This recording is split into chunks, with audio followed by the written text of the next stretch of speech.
Thank you very much for the introduction. I am Osuka from IU Data Connect Team, Align Corporation. This session will be presented by myself and Hervé, titled Flink at Data Platform, Ingestion Pipeline Redesign and Auto-Scaling. This presentation will consist of two parts, the first half and the second half. In the first half, we will first briefly explain the streaming injection pipeline in Line's data platform. Next, I will explain the project to redesign the data injection pipeline from Kafka to Elasticsearch using Flink. In the second half of the presentation, we will switch presenters to discuss the design of an auto-scaling system for Flink jobs and its implementation on Kubernetes. First, let me give you a brief overview of our streaming injection pipeline. The figure here outlines our streaming ingestion pipeline. Our team operates data pipelines from Kafka to Kafka, Kafka to Elasticsearch, Kafka to HDFS, and other storage-to-storage pipelines to meet various business requirements. We transfer data from a Kafka cluster operated by another team to our internal Kafka cluster for primary storage, which in turn is transferred to Elasticsearch, HDFS, and Kafka operated by another team.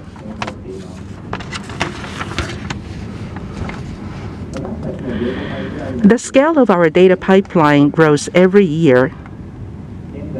We now handle over 2,500 topics with a peak time throughput of over 19 million records per second. The nature of the data per topic also varies, with some topics producing very few records, while the most heavily partitioned topics in our Kafka cluster have over 384 partitions.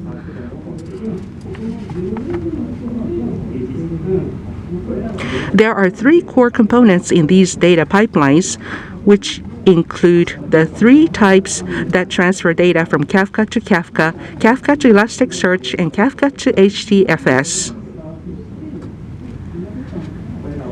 The component that transfers data from Kafka to Elasticsearch is Kafka Streams, while the other components are implemented in Apache Flink.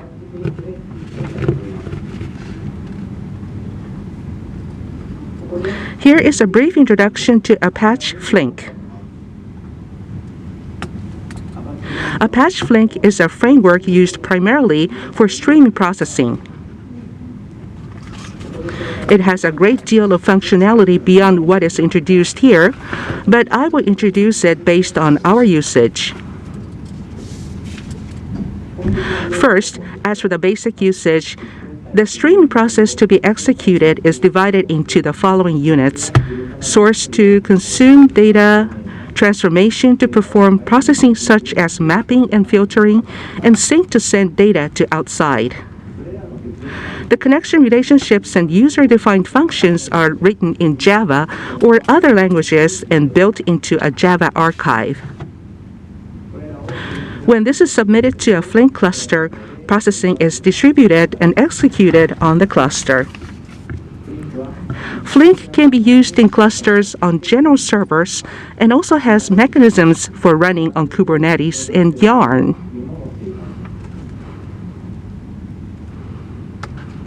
In the first half of this presentation, I will first present the components and transfer data from Kafka to Elasticsearch, among others. This project is a re-implementation of the pipeline implemented in Kafka Streams using Flink.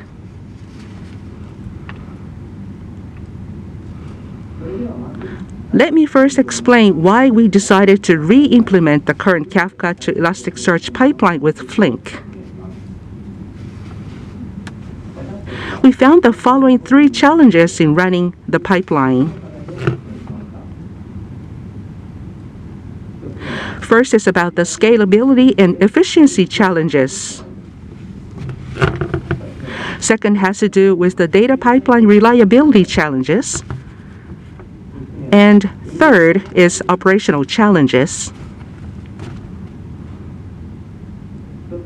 I will first elaborate on the first issue of scalability and efficiency in this slide.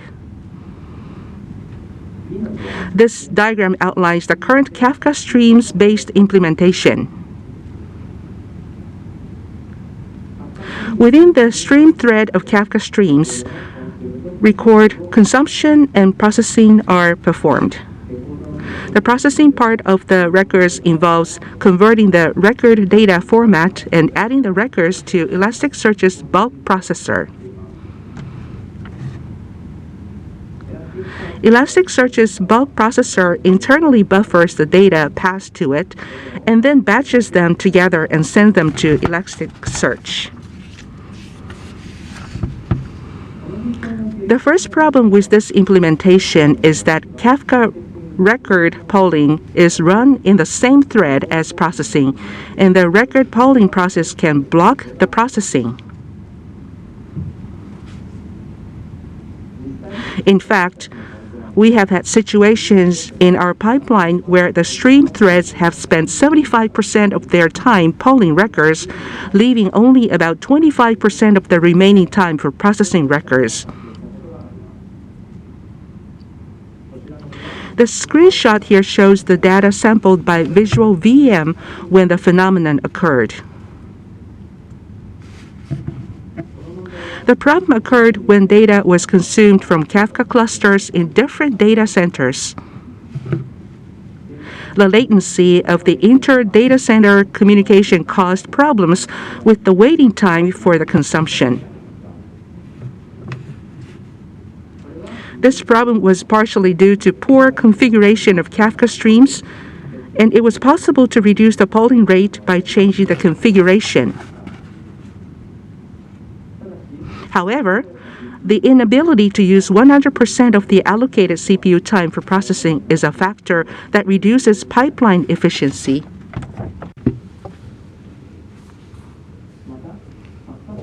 Another limitation of Kafka Stream is that the maximum number of stream threads that can be assigned to a single Kafka partition is 1. Therefore, the number of Kafka partitions may limit the maximum throughput of the pipeline. In fact, we found that when we add more partitions for Kafka topics, constant performance is often more of an issue than lack of produced performance.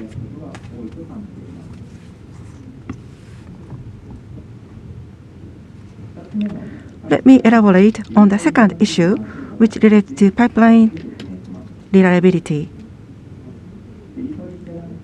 Reliability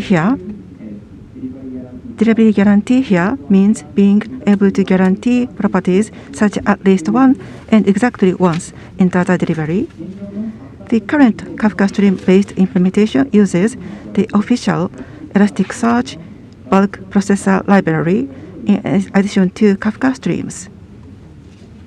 Bulk processor buffers indexing requests and sends them to Elasticsearch in batches when they reach a certain size, thereby enabling efficient API calls. In the current implementation, in the user-defined processor in Kafka Streams, data is added to the bulk processor buffer. Due to the API of Kafka Streams, when data is added to the buffer of the bulk processor, an offset commit to Kafka may potentially be made.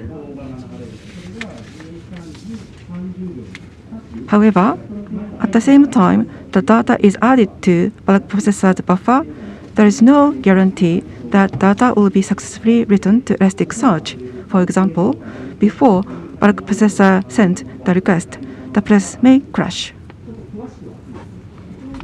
If, in fact, the process crashes suddenly in this way, the Kafka Streams application will start at the last committed offset, so that data buffered at the time of the crash will not be indexed and will continue to be processed without reading the data. At the time this pipeline was implemented, Elasticsearch was positioned for real-time monitoring, so it was considered acceptable to occasionally lose a bit of data. Recently, however, as Elasticsearch has been used for a wider range of applications, more reliable data delivery has become a requirement. Most of our core components are implemented based upon the Flink. Let me elaborate on the third operational challenge.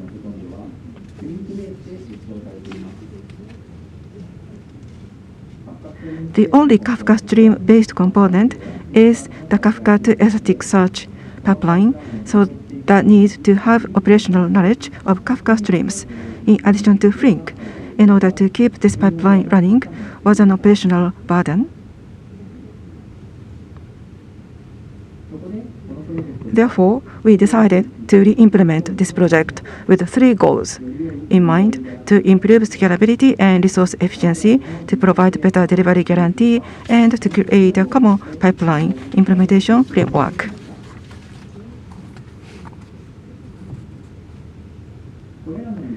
So how can Apache Flink help us achieve these 3 goals? In this presentation, from the perspective of scalability, efficiency, and delivery guarantees, I'd like to talk about the buffering and backpressure mechanism, async think abstraction, and checkpointing mechanism provided by Flink. First, from the scalability and efficiency viewpoint, I will explain how Flink, buffering, and backpressure works. The figure here shows the overall picture of a straightforward Flink implementation of the pipeline with the Kafka streams described earlier. Consuming records from Kafka and processing records are executed in separate threads. Each thread has its own buffers so that they can proceed independently. These buffers are automatically managed by Flink, allowing users to implement an efficient streaming process that takes advantage of proper thread partitioning and buffering without much concern on their part. About the buffering implementations, one of the most common problems is buffer overflow. As an example, consider the previous implementation when processing slows down for some reasons. If processing is slower than processing of the record consumed, the concern is that the buffer will overflow. However, Flink has a mechanism called backpressure that prevents buffer overflow by abruptly stopping the processing of the consumed. Flink has this mechanism internally, so users do not have to implement it themselves to deal with these slightly difficult cases.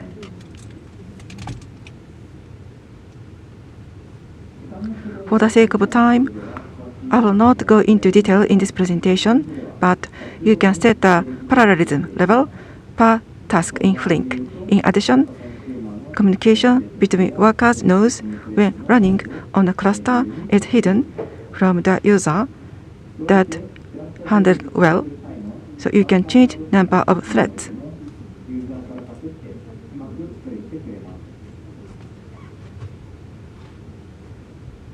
Next, from the viewpoint of reliability of the streaming process, I'll explain Flink checkpointing. Flink periodically saves a snapshot of the state of the Flink task to external storage. This process is called checkpointing. For example, a user can use Flink API to configure Flink to perform a checkpoint every 30 seconds. Flink user code can use Flink's API to control what is targeted for snapshots when performing stateful processing.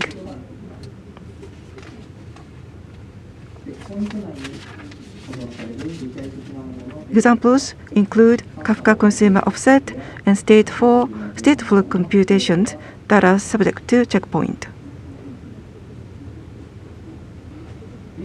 Flink can recover from a crash by using checkpoint. By retrieving the last successful checkpoint from zookeeper and so on, and reading the state at the time of the checkpoint from the external storage, it recovers the state of the last successful checkpoint.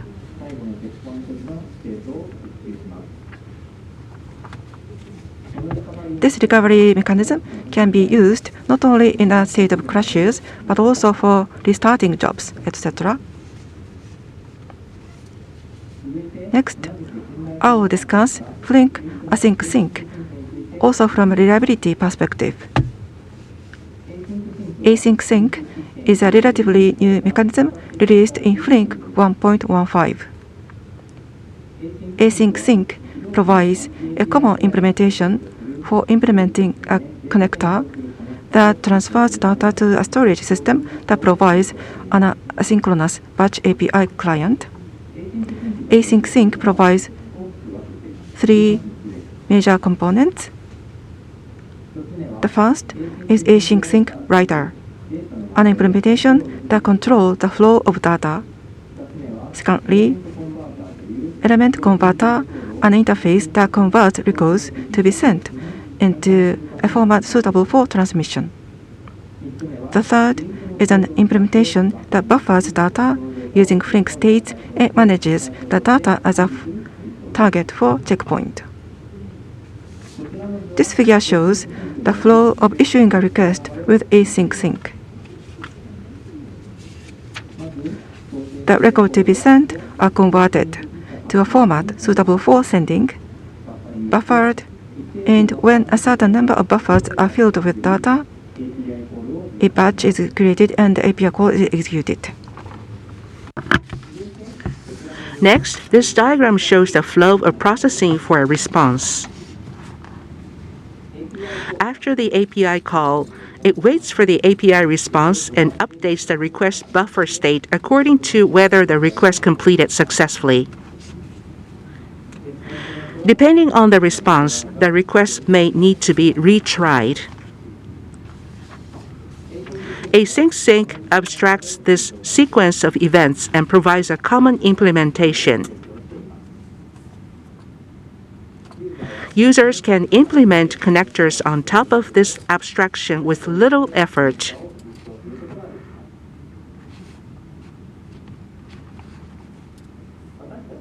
We use this async sync mechanism to implement a connector for Elasticsearch. The version excluding the metrics retrieval and logging code took only 450 lines of code to implement using Kotlin. If you are familiar with Flink, you might be asking yourself, why didn't Flink use the official Flink Elastic connector when Flink provides an official Elasticsearch connector? The official implementation ensures at least once that indexing to Elasticsearch is complete when each checkpoint is completed. Specifically, we flush the request buffer when performing a checkpoint and wait for its completion. Also, when in at least once mode, the number of simultaneous requests to Elasticsearch is limited to 1.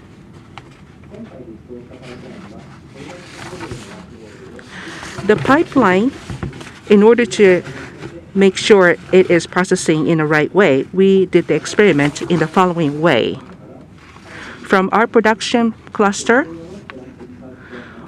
we had the indexing to the test cluster. That is the indexing pipeline.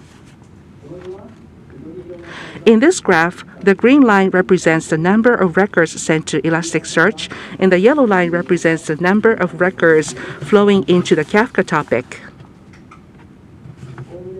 Generally, both show the same average flow rate, indicating that the pipeline is able to handle this workload.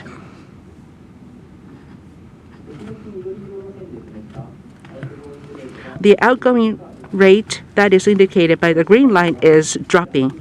In that case, there is a transmission error for the Elasticsearch, and the throughput rate was deteriorated.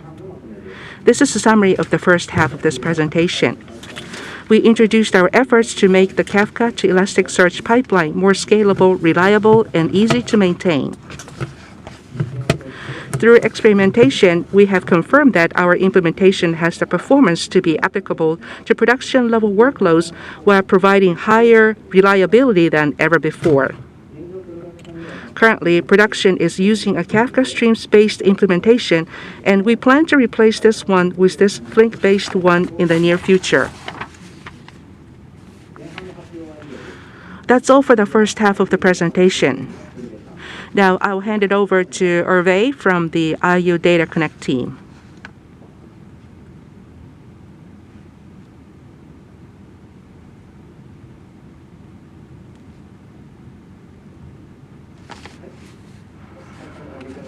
Thank you very much, Osuka-san. I'd like to talk about Flink autoscaling. As a flow, I will first explain the motivation to introduce autoscaling. Then I will briefly introduce the Flink scaling method. Finally, I will explain what kind of implementation I have done with the data platform. When I'm asked why we implement autoscaling, these could be the reasons. First, to optimize resource utilization. Second, to reduce operation costs. And third, to improve latency. Workloads are always changing with time, season, and business. This affects latency, and when ingestion is slow, related analytical operations are also affected. Specifically, there are many Flink jobs in the data injection pipeline, and many of them are wasting resources as shown in this slide. Maximum and minimum are 10 times different, but task managers are always 16 units. Auto-scaling is currently being introduced to Kafka jobs. We are in the process of introducing it to other use cases. I would like to quickly show you how to scale Flink. But what I'm showing in this session is only available for standalone deployment. There are two methods, manual scaling and reactive scaling. I will now explain each method. The way to do manual scaling is to first stop the job using the save point option of the Flink job. Next, the job or cluster is configured, and the job is started from the save point from which it was taken. It's a fairly simple mechanism, and the method can be used for older Flink versions. Note that when you increase the number of task managers in a Flink cluster, you must also increase the parallelism of the jobs. Otherwise, the Flink job may operate with the specified parallelism and not use all the task managers. Looking at the advantages and disadvantages, the manual scaling takes more than a minute to start. If it's longer, it takes about 2 minutes. And as I mentioned before, the old Flink version can be utilized as well. So next, I will discuss reactive scaling. When reactive mode is enabled in Flink, the job manager tries to use as many resources as possible. For example, if you operate with Q8S, Flink reactive mode is commonly used with horizontal pod autoscaler. When pod autoscaler starts a new T task manager, the task manager registers with the cluster. The job manager then realizes that there are unused resources and restarts the job. When the job restarts, it updates the parallelism. This example was explained with horizontal pod autoscaler, but in reality, you are free to use any DIY solution here. The biggest advantage of using this function is that it maximizes the usage depending on the resources provided by Flink. It is also great for quick reboot as well in a shorter period of time. One disadvantage is that if part of Flink job fails, you have to restart the job. Finally, the function is yet to be stable, so in the future it may change again. Now I'd like to talk about steps taken to realize auto-scaling. Line Data Platform uses various Flink versions, and when we discussed auto-scaling, we first talked about automating the operation. As shown in the figure, like the Flink will be restarted by the CD pipeline. So we developed a Helm chart and implemented it in Argo CD. The benefit is that all Flink operations are running in a JetOps pattern. It has been easier for the engineers, and the internal audit rules are being followed. Next, to achieve this auto-scaling, we of course considered reactive scaling, but there was a question of what to do for clusters that do not support reactive mode. As a result, without using the KFS pod scaler, we developed an in-house solution. In this way, the way of scaling can be freely configured per cluster. This image shows that implementation of the autoscaler for a cluster that does not support reactive mode. The autoscaler worker retrieves tasks from the radius queue, retrieves the metrics of the cluster being verified, and determines the most appropriate scale from here. If you want to scale, you call the Argo CD API and execute it.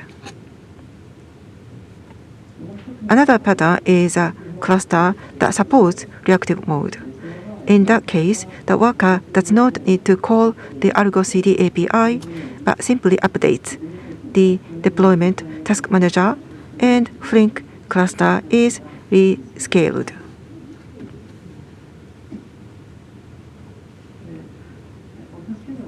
So I will explain now what autoscaler actually does. First of all, it retrieves CPU load, Kafka consumer lag, etc. from Prometheus. Second, it verifies the configured rules, which can be either reactive or proactive rules. For example, a CPU load of 80% or more is a reactive rule. If the lag increases by 50% in next 20 minutes, this is predictive rule. Thirdly, using the predictive model, it calculates the most appropriate scale for the next 10 minutes. Fourth, we check if the computed scale is within the bound or not. For example, if a Kafka source topic has 5 partitions, the maximum scale will be 5, so that number of consumer does not exceed the number of the partitions, and scaling will be done after going through the fourth. I will now show you an example of execution.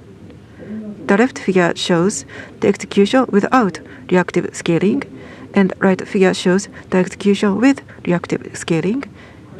In these figures, the workload was changed significantly in a short period of time, so scaling can be delayed or reactive. And comparing the left and right figures, the restart takes longer and causes a temporary lag. However, on the right, it has lower impact. Actually, when you use reactive scaling, lag almost never occurs when scaling out. The previous example was not an actual workload, so let me show you a realistic example. This workload fluctuates over a 6-hour period.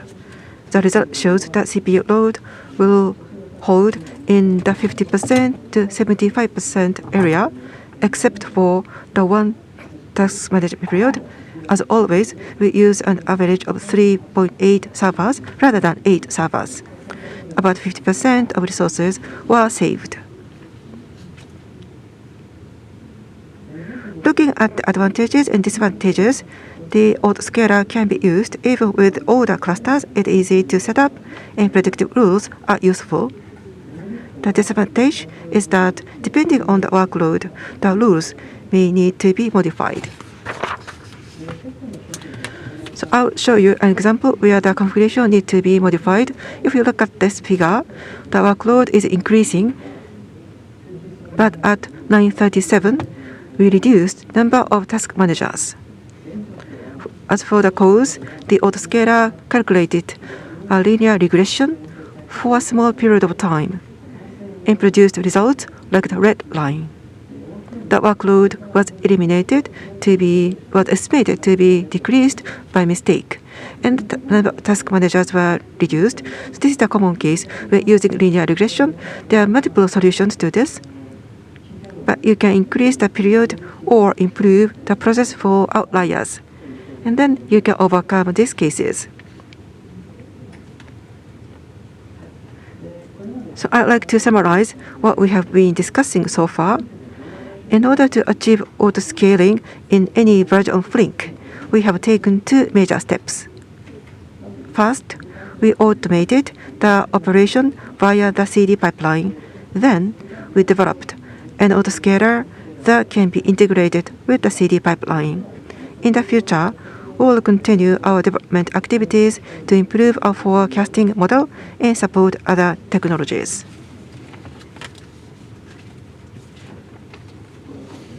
So that concludes our presentation.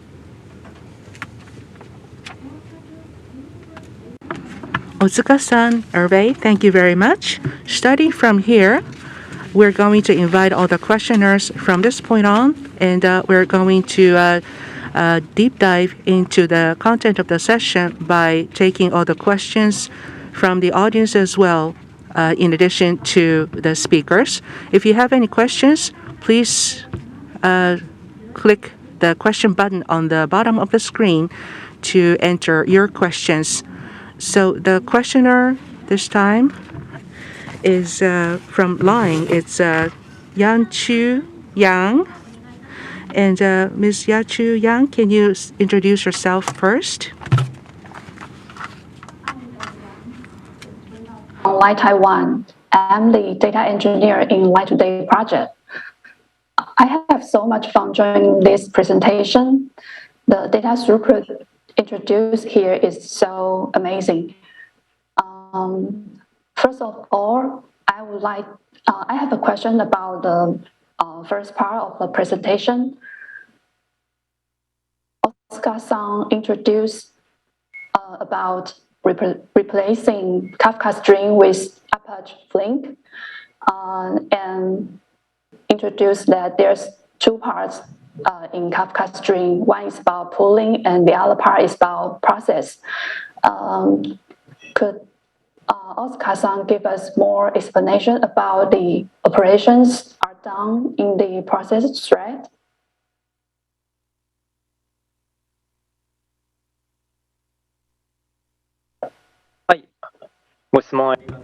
Yes, thank you very much for your question about the consume. Mainly, it is to intake the Kafka record. It's a I/O processing.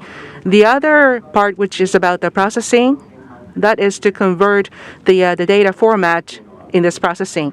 This part is something very specific to the pipeline that we have talked about today. In our pipeline, we have protocol pipeline or the JSON data format. We can intake that type of data, and that can be converted into JSON for Elasticsearch and indexed accordingly. So that is what we call the indexing processing.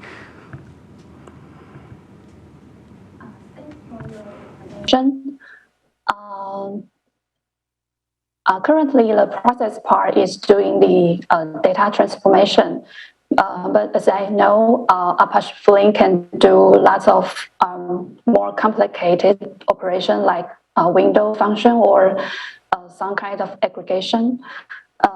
Do you suggest that Apache Flink is a good component for doing this kind of operation, given the data size is quite big and require high throughput?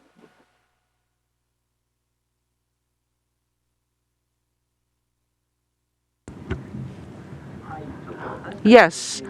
In our team, we have a large stream we don't do the Windows aggregation. So I don't really know exactly how to answer this part, but as a Flink function, just like Yang-san mentioned, we have the window aggregation function, or we have the complicated stream processing, and the Flink offers that kind of the function.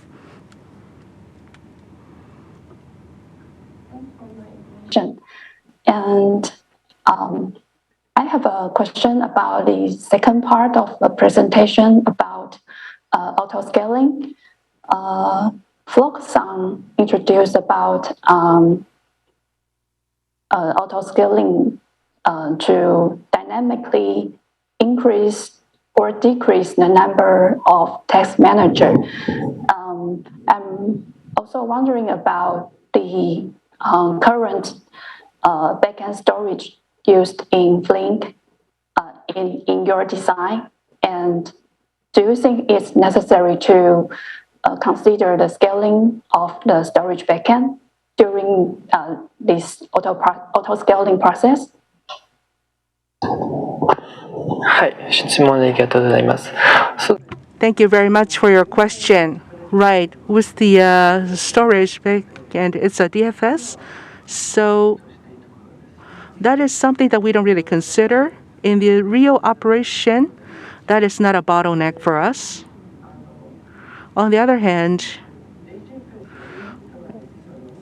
it's more than the HDFS to have the memory of the task manager.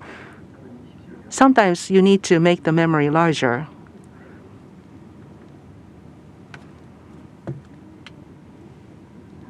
For your explanation.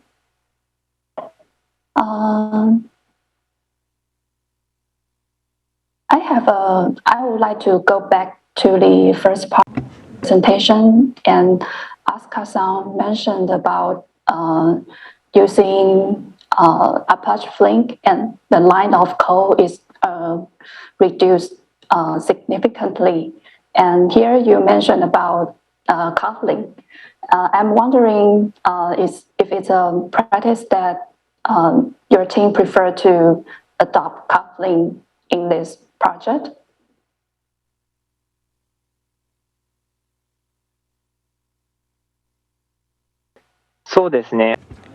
Right.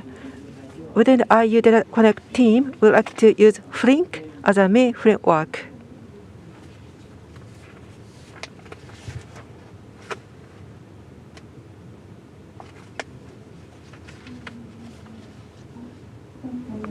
Explanation. Do we have any questions from the audience?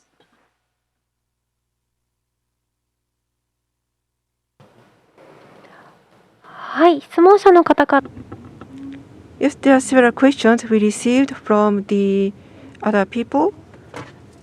So for the design for the frame shoes, so the detection is difficult to be increase its speed.